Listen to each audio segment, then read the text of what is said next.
வணக்க மக்களே! இன்னைக்கு வந்து கோல்ட் அண்ட் சில்வர் அப்டேட் பாருங்க.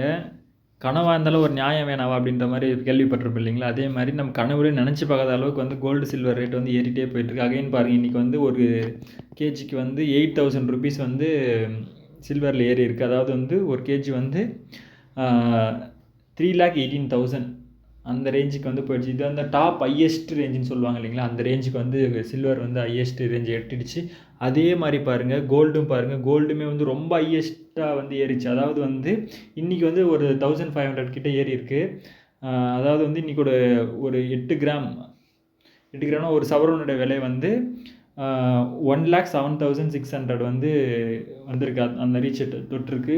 அதே மாரி ஆல்மோஸ்ட் 13,500 ரேஞ்சுக்கு வந்து ஒரு கிராம் ஏறிச்சு. இதுவும் ஹையஸ்ட் அதான் வரலாற்றில் அதிகப்படியான ஹையஸ்ட் வந்து கோல்டு, சில்வர் அச்சீவ் பண்ணியிருக்கு. ஓகேங்களா? அந்த ரேஞ்சுக்கு போயிட்டுருக்கு. அதாவது வந்து நம்ம கனவுல கூட நெனச்சு பார்க்காத அளவுக்கு வந்து கோல்டும், சில்வரும் ஏறிட்டே போகுது. இன்னமும் ஏறும் அப்படின்ற மாரி சொல்றாங்க. ஓகேங்களா? அதாவது வந்து இன்னும் ஒரு 1 இயர்க்குள்ளவே 2 லேக்ஸ் வரதுக்கும் சான்ஸ் இருக்கு அப்படின்ற மாரி சொல்றாங்க. ஆனா அது வந்து சில போர்ஸ்லாம் வந்து கொஞ்சம் இதுவாச்சுன்னா, நார்மலா ஆச்சுன்னா கொஞ்சம் டவுன் ஆகும் அப்படின்ற மாரி எதிர்பார்க்கலாம்.